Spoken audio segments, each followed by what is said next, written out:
Most trains in Britain are powered by diesel or electricity, sometimes using a third rail, but normally using overhead wires and a pantograph. However, this is slowly starting to change, as the Class 777 have batteries on board as well as third rail power, and the 756 has batteries as well as a pantograph and diesel engine. The Class 897 is also going to have bodyers on board, however they don't exist yet. The train I'm going on today is special, however, as it is powered by batteries only. If it fails, then the train can't be used, which is a big issue actually, as these trains are always failing. Anyway, this is the Class 230, an old district line train. I don't need to go on about history because I explained it all in my last video where I spoke about my first attempt at riding this train, which failed. This video is about reviewing the actual train, which did eventually arrive at Platform 5 at West Ealing after only about 10 years.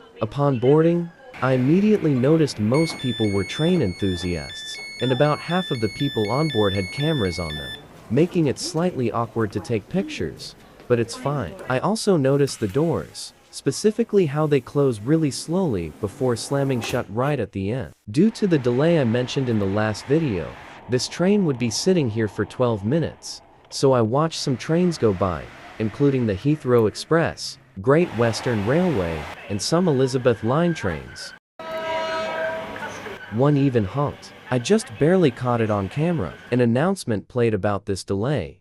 11:45 Great Western Railway service to Greenford has been cancelled. This is due to a fault on this train, which is now fixed. Before the train rudely interrupted. Welcome aboard this Great Western Railway service to Greenford. We'll be calling at Drayton Green, Castlebar Park, South Greenford, and Greenford. Before this Elizabeth line train also interrupted. This is a security message.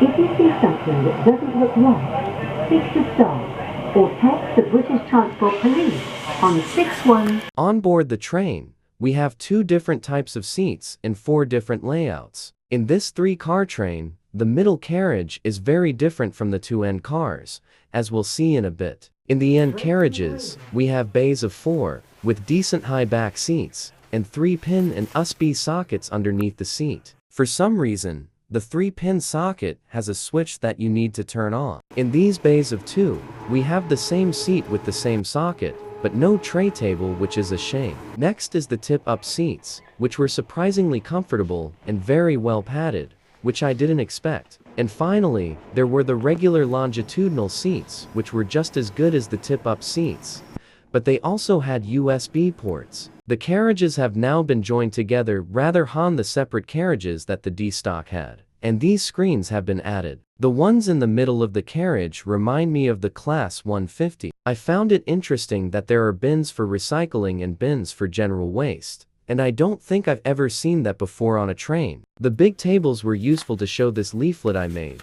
with somewhat terrible train drawings and a route map. I don't think the new North Main Line is very accurate, but it's fine. And we're leaving. Different story 2 weeks ago. There's also an Elizabeth line train, and later on, Great Western Railway train. Here, we branch of the Great Western Main Line, and onto the Greenford shuttle. The first stop is Drayton Green, once the least used station in London, but not so much anymore. The doors aren't open for very long. We leave the station very quickly. The door beep also stays on for a long time. Then it's Castlebar Park, the busiest station on the route, except for West Ealing and Greenford. Here's an example of how the step up is over the limit of 23 centimeters, but an exception has been made for the 230. After this stop, I walked past the accessible toilet, which looks like this inside, and I noticed the tables here are white with USB sockets near the wall and no 3-pin sockets. I also noticed the door buttons are different and the handles are not present at all of the doors. The next stop is South Greenford, where I am getting off. This train goes all the way to Greenford, but I want to explore the station, because I have never been here before, and it seems interesting. The front and back doors are not in use due to the short platforms on the Greenford shuttle. The train subsequently left the station, and I looked at these things holding up the platform before running down the ramp. This station is literally on the Westway, and you can see the Oxford tube here. It says platform 2 for trains to West Ealing, and I should change there for Paddington, which is exactly what I am about to do. These ramps are quite steep. It's not easy to run up here. I don't know why I'm running actually. There is nothing here. Welcome to South Greenford. Well, there's a waiting shelter, 2 Oyster card readers, but one of them don't work. There's no people though. On that side, the departure board is not even on the platform. Anyway, here's the train arriving to take me back to West Ealing. Also, one person spawned in, and I have no idea where they came from. I chose this table seat since it's completely free, and watched out the window as we left South Greenford. The USB ports do not work, by the way.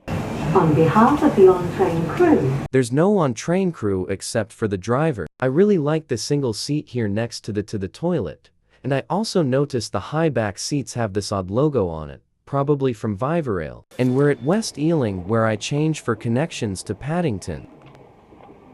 This train is not stopping, sadly, and those ones are also not stopping. I took some photos of the exterior and then a quick peek inside the cab, watched the train leave, and then got on this train, actually to Ealing Broadway, not Paddington. Ealing Broadway is nice. Anyway, thanks, bye.